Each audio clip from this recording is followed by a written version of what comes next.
There is a quiet kind of strength that doesn't shout. It doesn't announce itself. It doesn't argue. It doesn't panic. It simply stands.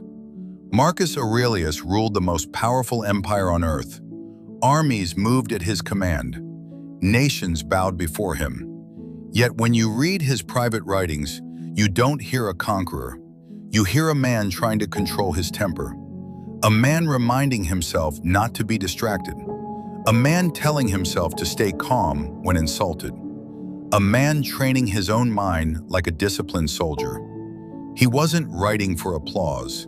He was writing to survive his own thoughts. And that's what makes his lessons timeless. Because the real battlefield was never Rome. It was his mind.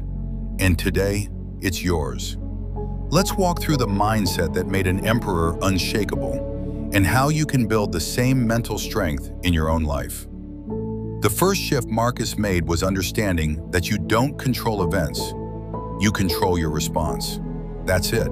Most suffering comes from trying to control what isn't yours to command. Traffic, weather, other people's opinions, delays, rejection, unexpected problems. The modern mind reacts instantly. Frustration rises before thought. But Marcus practiced a pause. When something happened, he would remind himself, "This is outside me. The only thing that matters is how I respond." Imagine what would change if you applied that tomorrow.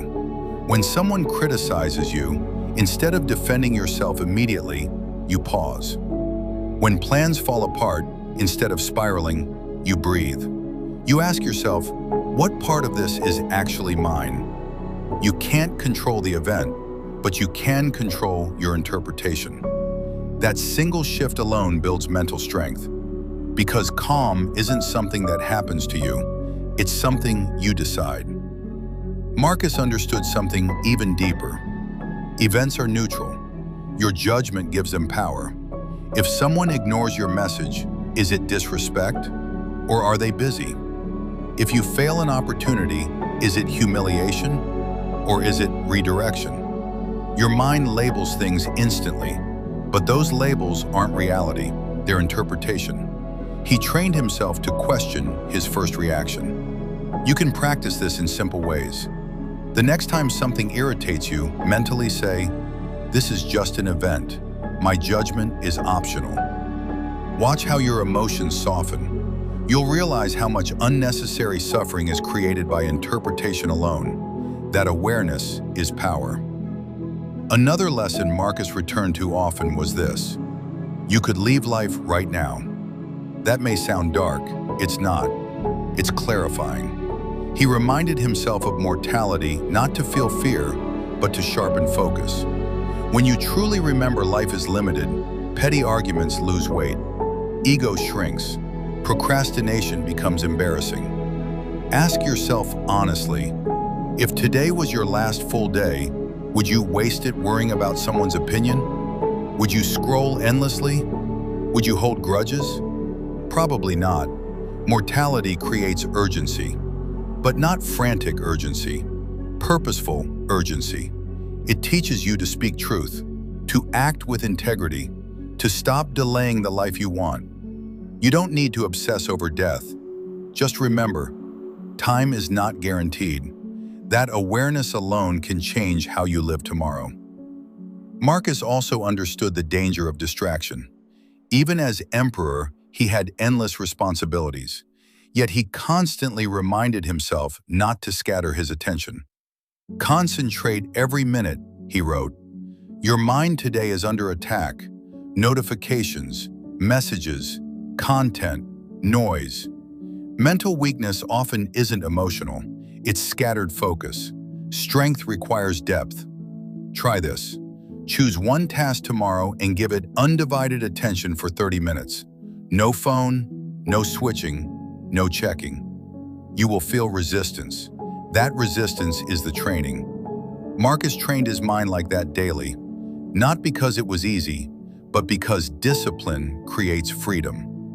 A distracted mind is reactive. A focused mind is powerful. There's another lesson that separates the mentally strong from everyone else. Stop expecting people to behave perfectly. Marcus would wake up and tell himself, "Today I will meet interference, ingratitude, arrogance, dishonesty." He wasn't pessimistic, he was prepared, and preparation prevents disappointment. You get hurt when you expect perfection. You stay calm when you expect humanity. If someone acts selfishly, instead of being shocked, think, "Of course, humans are imperfect, including me." This removes the emotional sting. You stop taking everything personally. You conserve energy, and energy is precious. He also practiced radical responsibility, not blame, responsibility. He believed that your character is always your choice. No matter how unfair the situation, no matter how difficult the person, no matter how painful the setback, your response defines you. This doesn't mean you accept abuse. It means you refuse to let circumstances shape your integrity. If someone lies about you, you don't lie back. If someone insults you, you don't become cruel. Why? Because their behavior is theirs. Your character is yours. That boundary creates strength. Marcus spoke often about ego. Ego wants recognition, validation, praise.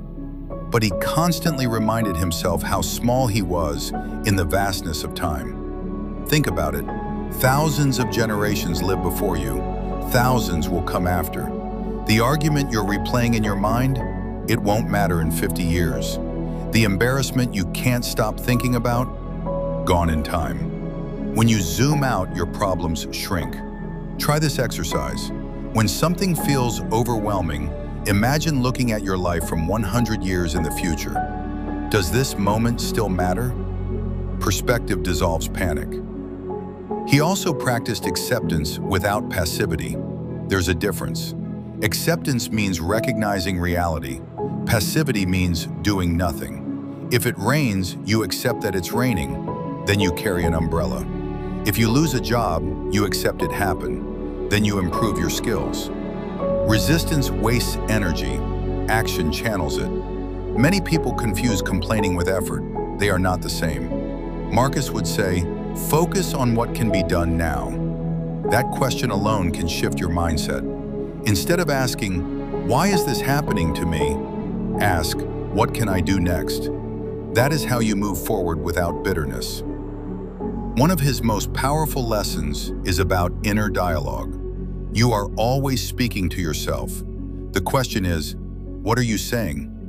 Marcus wrote reminders to himself constantly, not poetic quotes, instructions. Be tolerant with others and strict with yourself. Do not waste time arguing about what a good man should be. Be one. He trained his self-talk. You can do the same. Notice your thoughts tomorrow. When you fail, do you say, "I'm useless"? Or do you say, "That didn't work, improve"? Your inner voice shapes your emotional state. Train it like Marcus did. Firm, honest, calm. He also emphasized living according to nature. That doesn't mean forests. It means living according to your highest rational self. You are capable of reason, so use it. You are capable of self-control, so practice it. You are capable of virtue, so embody it. Every time you choose discipline over impulse, you align with your better nature. Every time you choose patience over anger, you grow stronger. Character is built in small moments, not grand speeches, daily decisions. Another powerful shift is this: the obstacle is the path. Marcus believed challenges are not interruptions, they are training. If someone tests your patience, that is your chance to practice patience. If a situation frustrates you, that is your chance to build composure. Without resistance, there is no strength. Think of the gym. Muscles grow under tension. The same is true for the mind. The next time something difficult happens, try reframing it. This is training. That mindset transforms hardship into growth. He also understood that peace comes from alignment between thought and action. When you say one thing and do another, your mind becomes restless. When your values and behavior match, calm follows naturally. So ask yourself, are you living in a way that matches your principles? If not, start small. Correct one habit, keep one promise, finish one task you've been avoiding. Integrity creates quiet confidence. Marcus constantly reminded himself not to be controlled by pleasure or pain. If you chase pleasure blindly, you become weak. If you avoid discomfort entirely, you become fragile. Mental strength requires balance. Choose discomfort sometimes. Wake up early. Finish difficult tasks. Have uncomfortable conversations. Not to suffer, but to grow. Voluntary discomfort builds resilience, and resilience creates calm. He also practiced gratitude, not in a soft way, but in a grounded way. He would list the qualities of people around him that he admired: patience, courage, discipline. Gratitude shifts your focus from lack to abundance. Tomorrow, try noticing 3 things that are working in your life, not what's missing, what's present. This reorients your mind, and orientation shapes experience. Perhaps one of the most important lessons is this: your mind can be your sanctuary, even in chaos. Marcus ruled during war, plague, and betrayal. Yet he wrote about retreating into himself, not isolation, inner stability. You don't always control your environment, but you can build an internal refuge. That refuge is built through reflection, through discipline, through choosing calm repeatedly. It doesn't happen overnight, it's trained. Every time you choose patience, you strengthen it. Every time you resist impulse, you reinforce it. Every time you question your judgments, you refine it. And over time, something shifts. You stop reacting immediately. You observe first. You choose intentionally. That is mental strength. Imagine living like that. Arguments no longer derail your day. Delays no longer cause panic. Criticism no longer defines you. You move steadily. You think clearly. You act deliberately. This is not emotional numbness. It is emotional mastery. Marcus Aurelius wasn't born calm. He practiced it, and you can practice it too. Start simple. Tomorrow morning, before checking your phone, take 1 minute. Remind yourself, I control my response. Today, I will meet imperfect people. I will guard my thoughts. I will act with integrity. Then live it, not perfectly, consistently. That consistency builds identity, and identity shapes destiny. The world today rewards noise, reaction, outrage. But the strongest people are often the quietest. They do not need to prove. They do not need to argue. They do not need constant validation. Their strength is internal. That's the mindset Marcus cultivated, and that's the mindset you can develop. Not by reading once, but by practicing daily. Because Stoicism is not theory, it's training. Training your perception, training your reactions, training your discipline, training your character, over and over, until calm becomes natural, until strength becomes default, until your mind becomes steady, even when life is not. If this message resonated with you, then you're already building that inner strength.